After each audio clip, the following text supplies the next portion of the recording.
Alright, last week I got my housemate Matt pretty good with the computer scare prank, which some of you may have seen.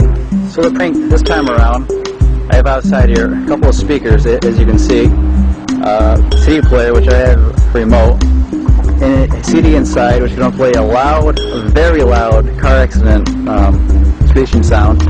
He always parks over here, so I'm going to get him when he's crossing the road as he comes home from work. Alright, here he is. A little late, but hey, he's back at least.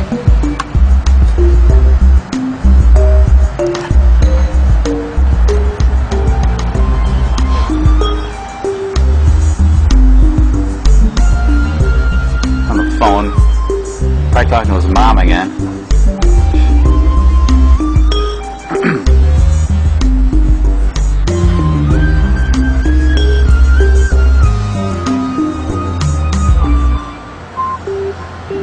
Find the remote here. Okay, it's here in 3, 2, 1.